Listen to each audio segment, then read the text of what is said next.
The Galactic Council chamber stretched across 3 kilometers of floating crystal platforms.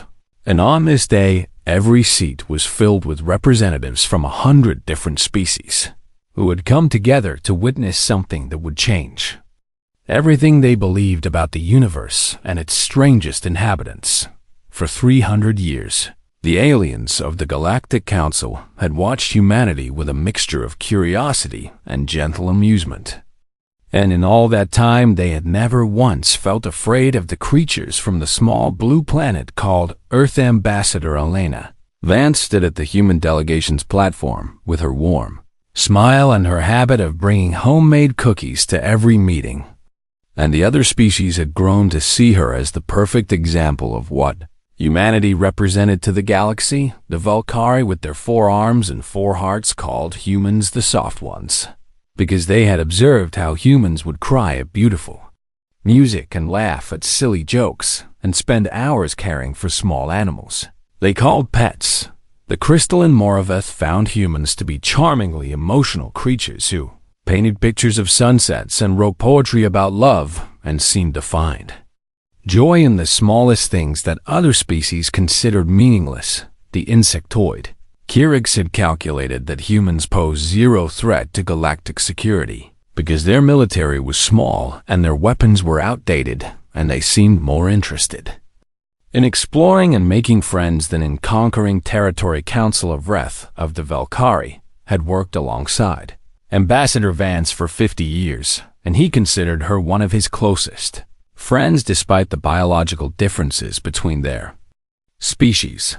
Elena, he would often say with his rumbling voice, "Your people are perhaps the gentlest souls in all the galaxy. I mean this as the highest compliment, Ambassador." Vance would always smile at this and offer him another cookie and talk about her grandchildren back on Earth and the flowers growing in her garden on the colony world of New Geneva. The humans had integrated into galactic society with remarkable ease, and they traded fairly and never broke their agreements and always seemed eager to help other species with problems, both large and small. When the Moraveth needed assistance rebuilding after a natural disaster, it was the humans who arrived first with supplies and volunteers and warm blankets and kind words of encouragement. The Kyrix High Queens required medical knowledge to cure a plague. It was human doctors who worked without sleep for weeks until they found a solution and asked for nothing in return. This was humanity as the galaxy knew them, and this was the image that had become fixed in every alien mind across 1,000 star systems. Then the Kethvar Dominion arrived from beyond the galactic rim, and everything changed forever. First reports came from a distant outpost near the edge of known space where a Moraveth trading station had gone silent without warning or explanation. Scout ships were sent to investigate, and what they found was horror beyond anything the peaceful galaxy had ever witnessed. Kethvar were a species of parasitic conquerors who would spend 10,000 years consuming civilization after civilization in the dark spaces between galaxies. And now they had found new feeding grounds. Their ships were black as the void itself and shaped like massive clawed hands, reaching out to grasp and tear and devour everything in their path. The Moraveth trading station had been reduced to floating debris, and the bodies of its inhabitants had been harvested for biological material in ways that made even the most hardened military officers feel sick.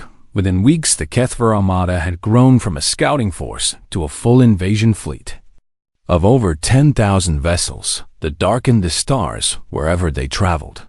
The Galactic Council convened an emergency session as reports flooded in from every corner of the frontier about attacks and massacres and entire colonies being stripped of life. Council of Reth stood before the assembly with his 4 hands trembling as he presented the evidence of Kethvar atrocities that had been collected from survivors and sensor recordings.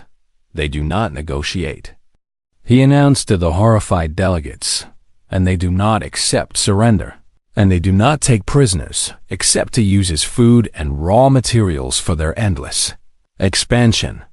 The crystalline forms of the Moraveth delegation flickered with grief as images appeared showing their homeworld under siege by the Shadow Black Armada that had already destroyed 3 of their major cities' children were being harvested in the streets, and families were being torn apart, and the once beautiful crystal spires of Moraveth Prime were crumbling under orbital bombardment. The Kirix Queen Delegate calculated that at the current rate of Kethver expansion, the entire galactic arm would be consumed within 40 cycles, and there was nothing in there. Combined military forces capable of stopping it, the Velkari announced that they were evacuating their border colonies and pulling back their fleet to defend their core worlds because they saw no hope of victory against such overwhelming force panic. Spread through the council chamber as species after species declared their intention to flee or hide or simply accept the inevitable end of everything they had built, Ambassador. Elena Vance sat quietly through all of this chaos and watched the footage of Moraveth children being dragged from their homes by Kethver harvesters. And her expression did not change even once. The other delegates barely noticed her silence because they were too busy arguing and crying and preparing for the end of galactic civilization as they knew it finally when the noise had reached its peak and despair had settled over the chamber like a heavy blanket. Ambassador Vance rose slowly from her seat. The chamber fell silent because there was something different about the way she moved and something strange about the look in her eyes that made every alien present pay attention. She walked to the central speaking platform with measured steps and stood there for a long moment looking at the images of suffering that still played on the display screens. "The Moraveth are under our protection," she said in a voice that carried no emotion, but somehow filled the entire chamber with its quiet intensity. "The children you see on these screens have visited Earth and played with human children and learned human songs and eaten human food." She paused and looked around at the assembled delegates with eyes that had gone cold and flat like the surface of a frozen lake. "We will handle this." Those 4 words hung in the air as Ambassador Vance turned and walked out of the chamber without another word or backward glance. Counselor Vreth watched her go and felt something he had never felt before when looking at a human. He felt the first tiny seed of fear take root in his 4 hearts. The soft ones had stopped smiling. The Galactic Council expected many things from humanity in the days following Ambassador Vance's dramatic departure from the emergency session. They expected diplomatic messages and strongly worded protests, and perhaps even offers of humanitarian aid for the refugees fleeing from Kethver aggression. They expected the humans to organize relief efforts and send medical ships, and do all the gentle, helpful things that humans had always done whenever tragedy struck the galaxy. What they did not expect was silence, complete and total and terrifying silence on the first day after the finally council meeting. Every human communication channel went dark without warning or explanation. The trade delegations that had been negotiating contracts on a dozen different worlds simply packed their belongings and left without saying goodbye to anyone. Merchant ships that had been carrying goods across the galaxy changed course and headed toward Sol at maximum speed, regardless of the profits. They were abandoning the human embassy on the Velkari. Homeworld closed its doors and its staff vanished overnight, leaving behind only empty rooms and the faint smell of coffee. Counselor Vreth tried repeatedly to contact Ambassador Vance through every channel he knew, but received only automated messages saying that all human diplomatic personnel were unavailable by the 3rd day. The other council species had begun to notice that something very strange was happening with humanity. The Kirix intelligence network reported that Earth had gone completely dark, with no signals of any kind being broadcast from the human homeworld. The Moraveth astronomers, watching Sol through their powerful telescopes, saw human ships converging from every direction like fish swimming toward a single point in the ocean. By the 5th day, rumors had begun to spread through the council about what humanity might be planning. Some Species believed the humans were preparing to flee the galaxy entirely and abandon everyone else to face the Kethver alone. Others thought the humans were simply hiding because they were afraid and did not want to admit their weakness to the other species. Few whispered that perhaps the humans were sick with some terrible plague and had quarantined themselves to prevent it from spreading. Council of Vreth did not believe any of these theories because he had seen something in Ambassador Vance's eyes that told him a very different story. On the seventh day of silence, he locked himself in his private study and accessed the ancient archives that contained everything the galaxy had ever learned about humanity. He started with the basic information that every species knew about Earth, and its dominant inhabitants, humans, were mammals who had evolved on a world with moderate gravity and a nitrogen-oxygen atmosphere, and they had developed technology remarkably quickly compared to most species. They were social creatures who lived in family groups and formed strong emotional bonds and seemed to genuinely enjoy the company of other beings. All of this was familiar and reassuring, and exactly what Vreth had always believed about his human friends. Then he went deeper into the archives and began reading the records that few aliens had ever bothered to examine. He found the history of human warfare, stretching back thousands of years and filled with conflicts of such brutal efficiency that his four hearts began to beat faster with growing uneasy. Found records of human weapons designed not just to kill, but to cause maximum suffering and terror in their enemies. He found accounts of human soldiers who had fought in conditions that would kill most alien species within hours and kept fighting for days or weeks or months without surrender. But the thing that finally made Counselor Vreth understand what was happening was a simple biological fact about human evolution that he had never considered. Before, humans were not prey animals, as the Council had always assumed based on their gentle behavior and emotional nature. Humans were predators, not the kind of predators who relied on speed or strength or venom to catch their food. Like so many species across the galaxy, humans were something far more terrifying. They were pursuit predators.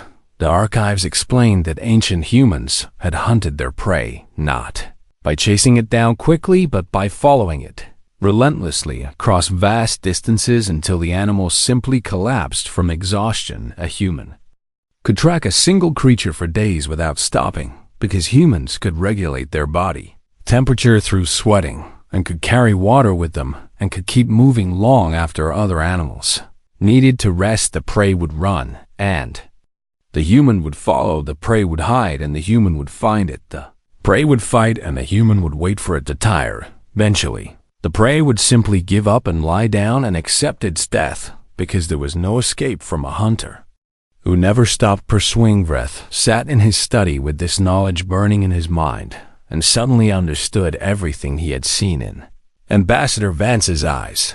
The warmth and gentleness that humans showed the galaxy was real and genuine, and not a deception. But it was also a choice. Humans had chosen to be soft because they lived in a peaceful galaxy where softness was rewarded and violence was unnecessary.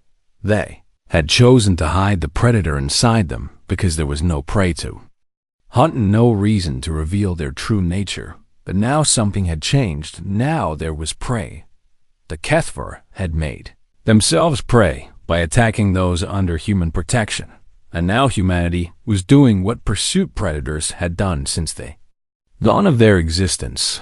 They were preparing for the hunt. Vreth ran to the council chamber and demanded an emergency meeting to share what he had discovered. The other delegates listened with confusion and skepticism as he explained the true nature of humanity. "You are being dramatic." The Curix Queen delegate clicked dismissively. "And humans are too soft to be real predators. Regardless of what your archives say about their ancient history, they bring cookies to meetings," a Moraveth counselor added, "and cry at sad music. And this is not the behavior of dangerous hunters." Vreth tried to make them understand, but they would not listen because they could not imagine their gentle human friends as anything other than the soft ones they had always known on the 12th Day of silence, the answer finally came. A single transmission broadcast across every frequency in the galaxy, simultaneously from the Sol System. It was Ambassador Elena Vance standing on the bridge of a ship that none of them had ever seen before. Behind her, through the viewports, stretched a fleet of human warships so vast that they blocked out the stars. The ships had names painted on their hulls in bold letters that the translation systems rendered into every language in the galaxy. Persistence, endurance, relentless. No mercy. Ambassador Vance looked into the camera with eyes that had become something ancient and terrible, and spoke in a voice that carried across light years. "We have identified our prey," she said calmly, "and now we begin the hunt, and we will not stop until it is finished. The transmission ended and the Sin's mission, and we will not stop until it is finished. The transmission ended and the Chin's mission.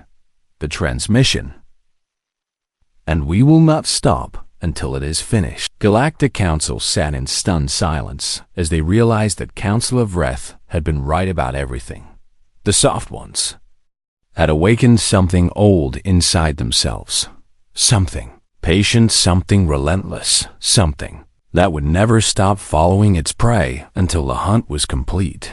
And across the galaxy, the Kethver Dominion had no idea what was coming for them. The human fleet emerged from Sol like a swarm of predators rising from the depths of a dark ocean, and the galaxy held its breath as it witnessed something that had been sleeping for 300 years. Council of Wrath stood at the observation deck of the Council Station and watched the sensor readings with all four of his eyes as ship after ship after ship appeared on the screens. The numbers kept climbing higher and higher until the Kirik's Queen Delegate stopped her calculations because the result was too frightening to announce out loud. No one in the galaxy had known that humanity possessed such a fleet because the humans had kept it hidden, away in shipyards deep beneath the surfaces of moons and asteroids throughout their home system. These were not the small, peaceful trading vessels that the galaxy had grown accustomed to seeing with human markings on their hulls. These were warships built for one purpose, and one purpose only. They were built to hunt. The first human vessels arrived at Council Station 3 days after the Great Fleet departed from Sol, and what stepped off those ships was not the humanity that the galaxy had known. Ambassador Vance walked down the boarding ramp in a uniform that none of the Council species had ever seen before. It was black and fitted close to her body and marked with symbols that the translation systems identified as belonging to something called the United Earth Military Command. Her warm smile was gone, and her eyes had changed into something that made even the bravest alien delegate step back involuntarily when she looked at them. There was no anger in those eyes, and no hatred, and no visible emotion of any kind. There was only focus, pure and absolute and terrifying focus. She walked through the corridors of Council Station with a group of human soldiers flanking her on both sides, and every alien who saw them felt the same strange chill run through their bodies. The soldiers were smiling, actually smiling with their teeth showing as they moved through the station with weapons on their hips and eagerness in their steps. Council of Wrath had read about this in the archives, but seeing it in person was something entirely different. Human soldiers did not fear battle the way other species did, because somewhere deep in their genetic memory, they remembered what it felt like to be the hunter instead of the hunted. Emergency council session began within the hour, and Ambassador Vance stood at the central platform to address the assembled delegates. "The Kethver Dominion has made a mistake," she said in a voice that was calm and steady, and somehow more frightening than any shouting could have been. They believed that the galaxy was weak because its species had chosen peace over war and cooperation over conflict. She paused and looked around the chamber at the hundreds of alien faces staring back at her with mixtures of fear and confusion and desperate hope. "They were correct about most of you," she continued without any insult in her tone, "because you are indeed peaceful species who have evolved beyond the need for violence. And this is not a weakness, but a sign of your civilization's advancement. But they made an error when they assumed that humans were the same. A holographic display activated behind her, showing a map of the galaxy with HFY territory marked and spreading red like an infection, consuming healthy tissue. We have analyzed their expansion patterns and identified their fleet movements and located their supply lines and breeding stations throughout the sector they have claimed. New markers appeared on the map in blue, showing the positions of human forces converging from multiple directions toward the HFY territory. We have calculated their population centers and mapped their command structure and determined that this location of their homeworld based on communication intercepts. The Curix Queen delegate made a clicking sound of surprise, because her own intelligence network had been trying to find the HFY homeworld for months without success. How did you accomplish this so quickly? She asked with genuine curiosity, overcoming her fear. Ambassador Vance turned to face her with those cold, focused eyes and answered simply, "Because this is what we do," she said. "And we have been doing it since before we learned to make fire, or build shelters, or speak in words. We identify our prey, and we learn everything about it, and then we hunt it until it cannot run anymore." A human general stepped forward to present the military briefing, and his smile never wavered as he described the campaign that humanity had planned. "We will not engage in large fleet battles," he explained, "because that would give the enemy a chance to fight back effectively, and we do not intend to give them any chances at all. Instead, we will use small strike teams to shadow their vessels and track their movements and gather intelligence on their weaknesses. We will let them know that we are watching them without attacking, so that fear has time to grow in their minds and weaken their resolve.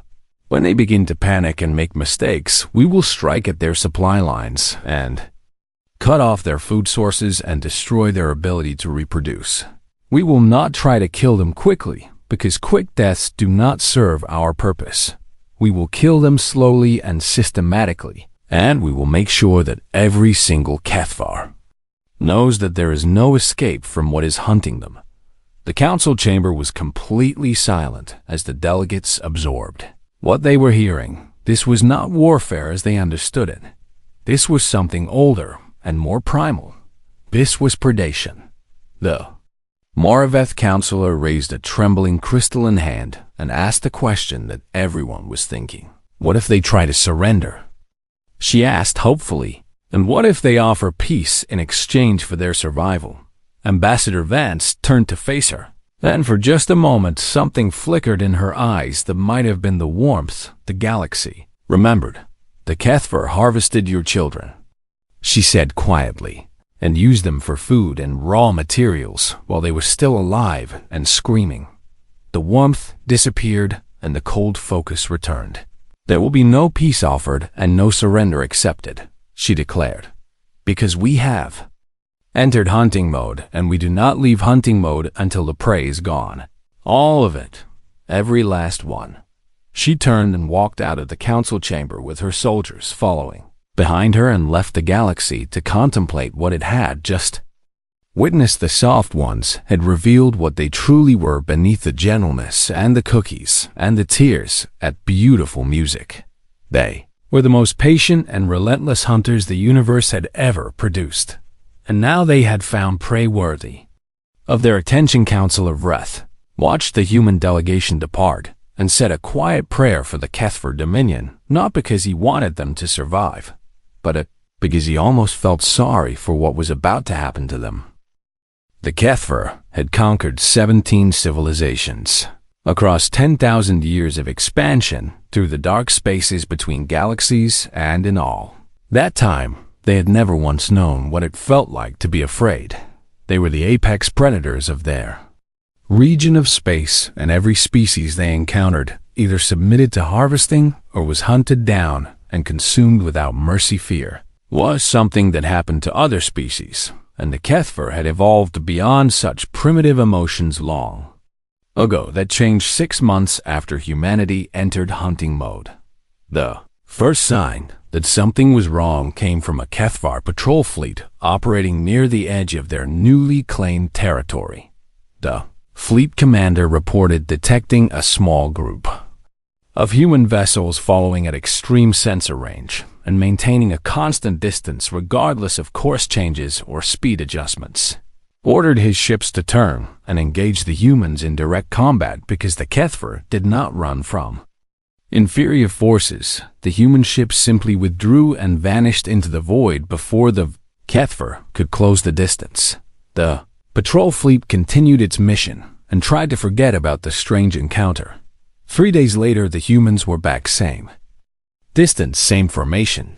Just watching, the fleet commander changed course toward a different sector and increased speed to maximum sustainable levels. The humans matched his course and speed perfectly without ever getting closer or falling behind on. The 5th day of being followed, the commander ordered his fleet to stop completely and wait for the humans to either attack or leave. The humans stopped too. They just sat there in the darkness of space and watched with their sensors and their cameras and their patient predator eyes. After 12 days of this constant observation, the Kethvar crews began to crack under the psychological pressure. Fights broke out between soldiers who accused each other of cowardice and officers who could not agree on how to respond to an enemy that would not fight.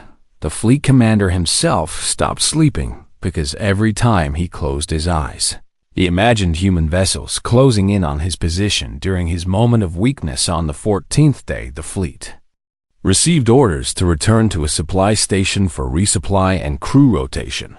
They arrived to find the station destroyed. Every Kethvar aboard had been killed, and the storage facilities had been emptied of food and fuel and ammunition. A message had been left written in Kethvar blood on the walls of the command center. "We see you," it said, "and we are coming." This scene repeated itself across Kethvar Story as human strike teams appeared and disappeared like ghosts in the night supply. Convoys vanished without distress signals. Breeding stations were found empty with no sign of what had happened to the thousands of Kethvar who had lived there. Scout ships sent to investigate disturbances never returned, and their final transmissions always ended the same way. "They found us," the scouts would say, "and they are not stopping." The Kethvar High Command tried everything they could think of to counter the human threat. They concentrated their fleets into massive battle groups that no small strike team could hope to challenge. The humans simply watched those fleets from a distance and waited. They waited while the Kethvar consumed their supplies sitting in one place. They waited while the Kethvar crews grew restless and paranoid from being watched constantly. They waited while the Kethvar commanders made mistake after mistake trying to catch an enemy that would not stand and fight. Then, when the fleets were forced to disperse to resupply, the humans struck not at the warships themselves, but at the supply lines that kept them running. One by one, the Kethvar fleets found themselves stranded without fuel or food or ammunition, while human vessels circled at the edge of sensor range. Some fleets tried to surrender, but the humans did not respond to their signals. Others tried to flee toward Kethvar core territory, but found human ships waiting at every jump point and transit route. Kethvar began to understand something that no species had ever taught them before. Understood what it felt like to be prey counselor. Vreth received regular updates from human military liaisons about the progress of the campaign, and each report was more disturbing than the last. "We have identified the location of their primary breeding world," one report stated, "and we estimate their population has decreased by 30% since the campaign began. Their fleet strength has been reduced by half through attrition and supply disruption. Morale among Kethvar forces has collapsed, and we are receiving reports of mass desertion and suicide among crews who can no longer endure the constant surveillance." The Kirik's Queen delegate analyzed the data and calculated that the Kethvar Dominion would cease to exist as a functioning civilization within 1 solar year. She shared her findings with the council and added her own observation. The humans are not trying to defeat the Kethver in battle, she noted, because they are not fighting a war in any way that we understand. They are conducting a hunt, and the goal of a hunt is not victory, but extinction. Ambassador Vance appeared before the council one final time to deliver an update. On the campaign, the Kethver leadership has sent us requests for negotiation, she reported, and they have offered to withdraw from this galaxy entirely in exchange for peace. Hope flickered in the eyes of several delegates, who still believed that some mercy might be possible. We have declined their offer, Ambassador Vance continued, because we do not negotiate with prey. They will try to flee and we will follow them. They will try to hide and we will find them. They will try to fight and we will wear them down until they cannot fight anymore. This hunt will end when there are no more Kethver left to hunt. She paused and looked at the delegates with something that might have been sadness in her cold, focused eyes. You asked us to handle this, and we are handling it in the only way we know how. We are sorry that you have to see this side of us, but we will not apologize for what we are. We are human, and humans do not stop hunting until the prey is gone. That is our nature and our curse and our gift to those we have chosen to protect. She turned and left the council chamber for the final time. During the campaign behind her, the delegates sat in silence, contemplating the terrible truth about their gentle human friends. The soft ones had become something else entirely, and, somewhere in the darkness of space, the Kethver Dominion was learning that there is no escape from a predator that never stops following. The end came 18 months after humanity first declared their intention to hunt the Kethver Dominion to extinction, and it happened exactly as Ambassador Vance had promised it would. Final battle took place above the Kethver homeworld, which human intelligence had located within the first month of the campaign, but had chosen not to attack until the time was right. Instead, the humans had spent those 18 months systematically destroying everything that connected the Kethver homeworld to the rest of their civilization. Supply lines were cut and breeding stations were eliminated, and fleets were worn down through constant harassment until the homeworld stood alone and isolated and completely surrounded by patient human vessels.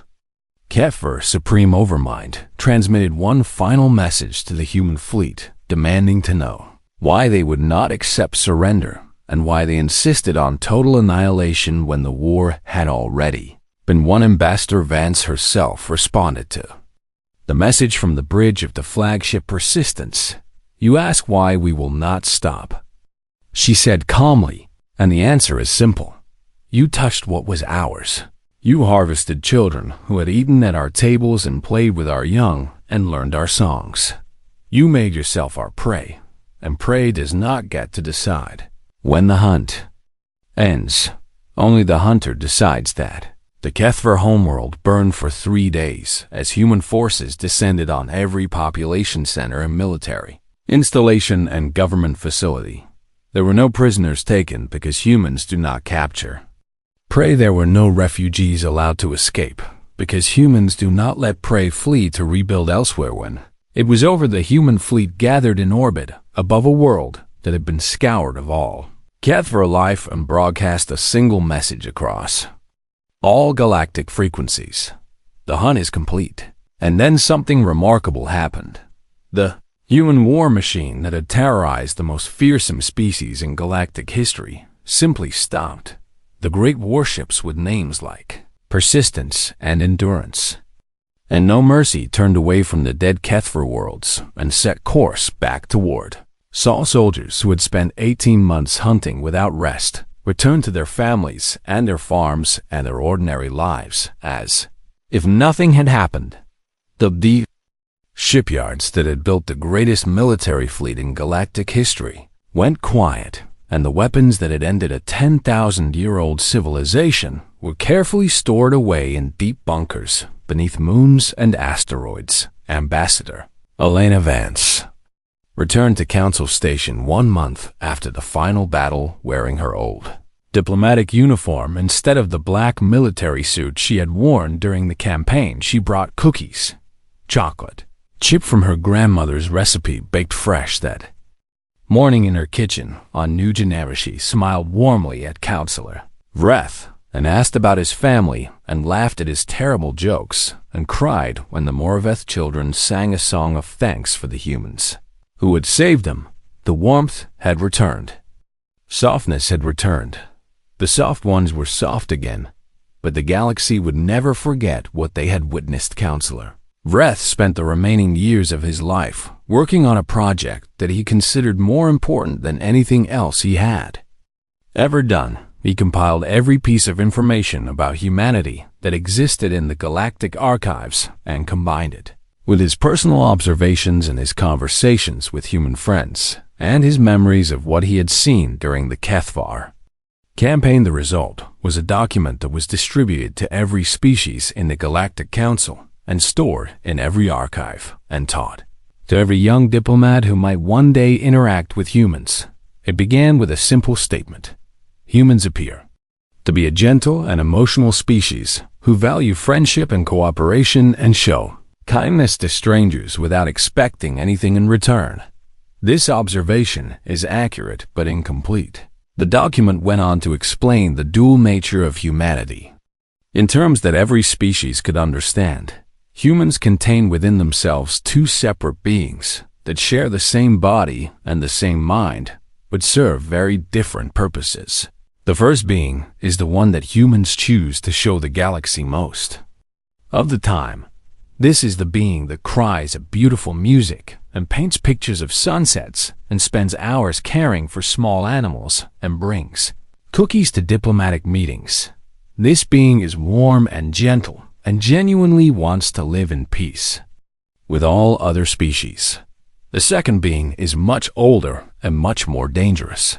This is the being that evolved on a hostile world where survival required the ability to hunt prey across vast distances without ever stopping or giving up. This being does not feel anger or hatred because such emotions interfere with the focus required for a successful hunt. This being is patient beyond measure and relentless beyond reason and will pursue its prey until one of them is dead. Humans do not choose which being they show the galaxy based on strategy or deception. They choose based on what the situation requires. When they are among friends and allies, they are genuinely soft, because softness is what makes life worth living. When something threatens those they have claimed as their own, they become hunters, because that is what survival requires. The document ended with a warning that Counselor Vreth hoped would prevent any future species from making the same mistake as the Kethvar.